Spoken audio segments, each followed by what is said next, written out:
Hi, I'm Grasman. This is a video I've been wanting to do for a bit, since the movie came out.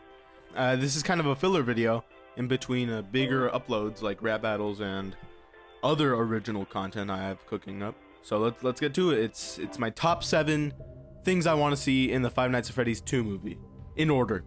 And for number 1, we got more jump scares. I think that's one of the biggest issues with the first one is the lack of jump scares.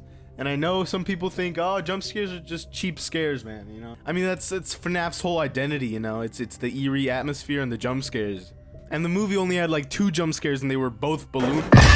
Number 2, more horror and unnerving scenes in general. FNAF 1 had a few unnerving scenes, especially like during the montage where the robbers are breaking into Freddy's. Yeah, that part had a few unnerving scenes, especially like with Bonnie. I think that was great. I think that's the creepiest thing to happen in the movie, and I just need more of that, you know, atmosphere, horror, in the second one. I think there's a lot of potential with the FNAF 2 gang for horror, and the puppet especially. I think that can have a lot of cool horror scenes that lacked in the original.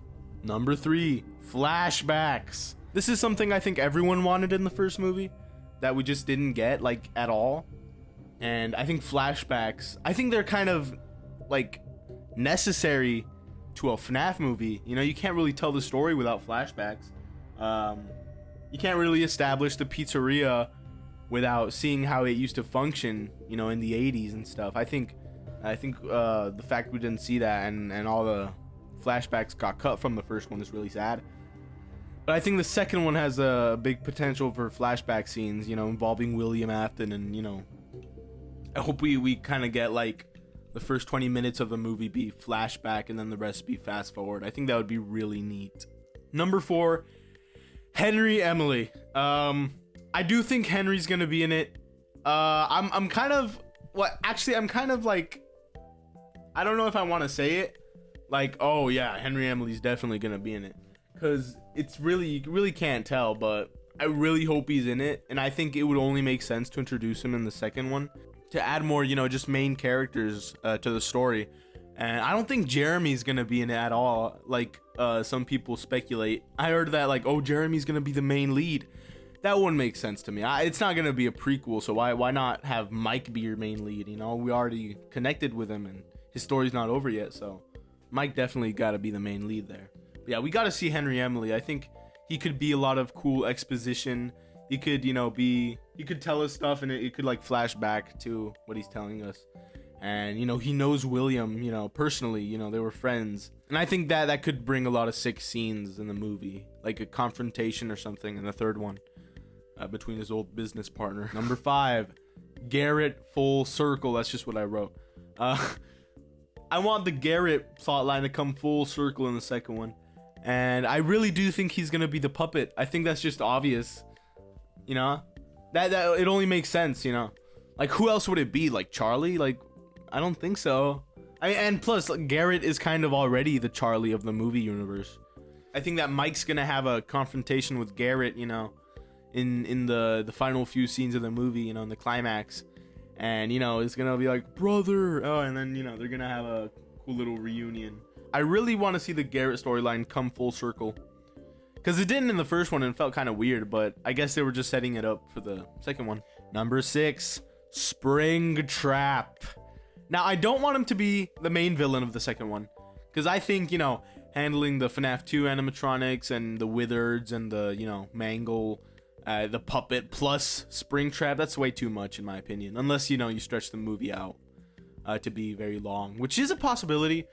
But it just makes more sense to save Springtrap for the third one. Unless they want to do the whole FNAF 6 thing, where they just bring all the animatronics into one place and set them on fire for the third one.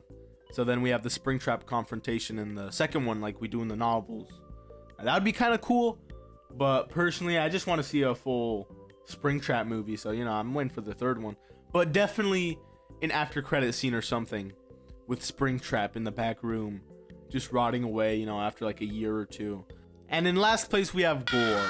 Now, Gore's in last place because I think more bloody scenes would have been really nice, especially with how William Afton stabs Vanessa. I think the lack of blood there just takes away from the scene, from like how dramatic it is and stuff. Bruh. So I really want to see more blood. Obviously not over the top gore. Oh, I don't want a gore fest, you know.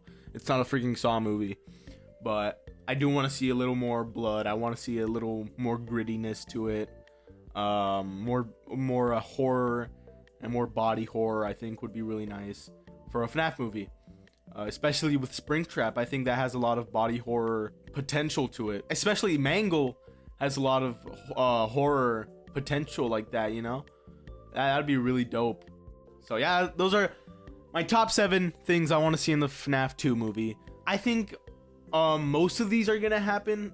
Maybe not Springtrap and Gore, but I really think Henry's gonna be in it. I think we're gonna get flashbacks because they rewrote the script to, you know, because of the criticisms of the first movie.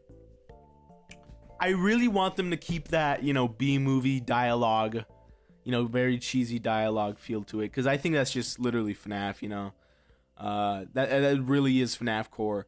Just that really, the cheesy dialogue. It's not bad, you know. It's just very cheesy, sometimes over the top. Especially with Springtrap, there's a lot of potential there for very cool monologues, you know, cheesy monologues like in the first movie, and campy horror as well, you know, that type of stuff. So I hope you enjoyed the video. If you want to see more stuff like this, like the video and subscribe.